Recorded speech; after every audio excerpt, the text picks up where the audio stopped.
מר נתניהו. הברכה בבעיה. אבל ניסה צריך מגיזם. זה ברכה בהצלחה.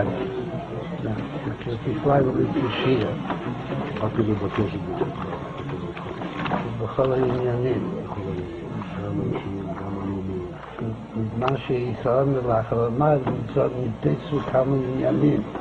פתחו כמה. מה שלא יאות, וגם מצו שעדיין משאיר ליבו. אז לא תעשו מה שהוא ומה ידיעתו. ועושים. הכנראה שהיא מספיק, כאילו שהיום כבר כמה שעות בגיל עדיין ליבו, אבל יש עוד כמה שעות, אבל יש להשתדל גם היום, ובשורות טובות. יש שמחה וטוב לראות. אתה יודע שחסידים מקפידים שכל מנוי ימית שמחה. בשורות טובות, הצלחה רבה.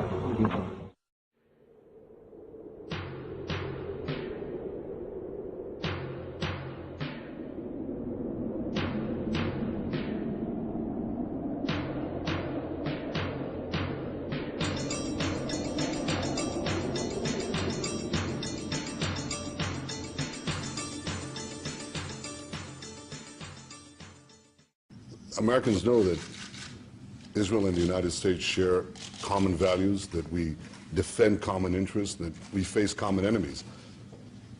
Iran's leaders know that too. You know, for them, you're the great Satan, we're the little Satan. For them, we are you and you are us. And you know something, Mr. President? At least on this last point, I think they're right. We are you and you are us. We're together. So if there's one thing that stands out clearly in the Middle East today, it's that Israel and America stand together. I think that above and beyond that are two principles, long-standing principles of American policy that you reiterated yesterday in your speech, that Israel must have the ability always to defend itself by itself against any threat, and that when it comes to Israel's security, Israel has the right, the sovereign right to make its own decisions. I believe that's why you appreciate, Mr. President, that Israel must reserve the right to defend itself. And after all, that's the very purpose of the Jewish state, to restore to the Jewish people control over our destiny.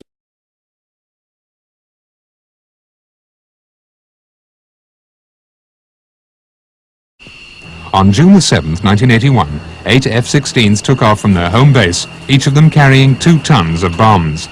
A nerve-wracking flight of 970 kilometers at low altitude over hostile territories led them to the Osirak reactor.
The attack itself lasted no more than 2 minutes.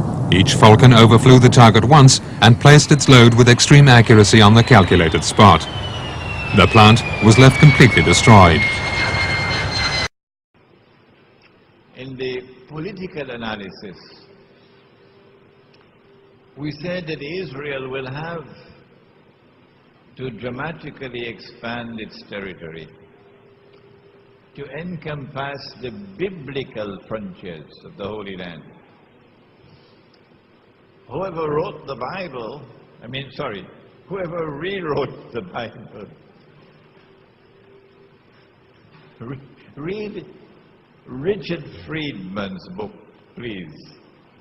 Richard Friedman, an eminent American scholar of the Bible, PhD from Harvard. And his book was, Who Wrote the Bible?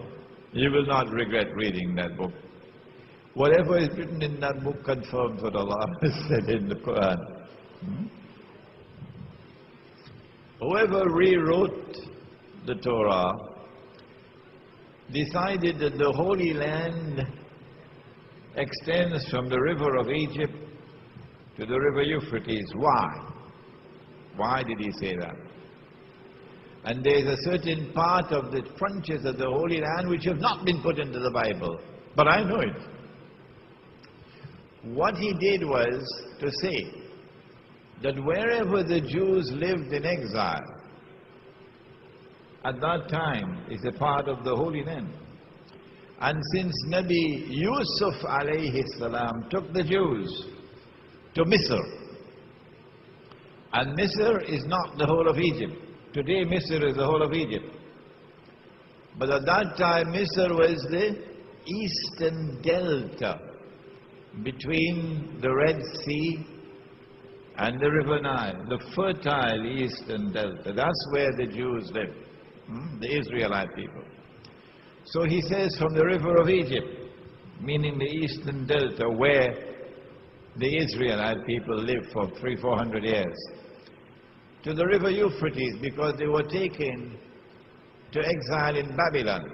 Exiled in Babylon, they were enslaved in Babylon. So that's why the river Euphrates. But remember, the Jews also went to Medina. The Jews also lived in Medina. And so it is likely when Israel makes the effort to extend the territorial frontiers of the state to encompass the biblical frontiers, it is possible that there will be an attack on Medina, in addition to one to Egypt. And then Israel takes control of the Suez Canal. Israel controls the oil of the Gulf. I want to suggest to you that Israel is planning that big war. And Israel will use weapons of war never used before in history. I want to suggest to you, as I did yesterday, that Israel cannot make that move while a significant military threat still remains in the hands of Muslims. And so the Pakistani nuclear weapons and the Pakistani nuclear plants have to be destroyed by the hook or by the crook. And the invasion of Afghanistan from 9/11, in consequence of 9/11, is part and parcel of a big plan to eventually destroy Pakistan nuclear weapons. And all the maneuvering is taking place now, because that is the target. In December of 2001, just 2 months or 3 months after 9/11, I published a booklet entitled A Muslim Response to the Attack on America. We got the booklet here. And in that booklet, I argued that the target is Pakistan's nuclear plants and nuclear weapons. I also argued that in order for them to be able to move in and destroy Pakistan's nuclear plants and nuclear weapons, they will have to provoke civil war in Pakistan. And that's what they're trying to do now. If elements within the Pakistan armed forces were to rebel against the military command in Pakistan and the government, and fighting were to break out within the Pakistan armed forces, that would be the cue for them to move in to save the world from a nuclear threat.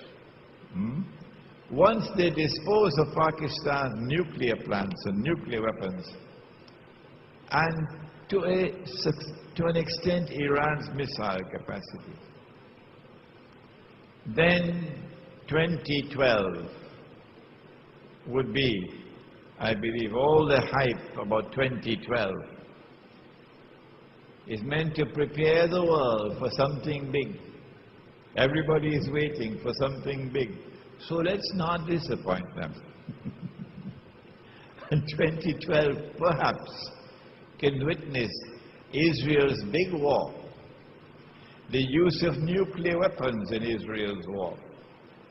And eventually it will then become clear that Israel has replaced the United States as the ruling state in the world. A defining moment in history for the transfer of power from the United States to Israel to be recognized by the rest of mankind.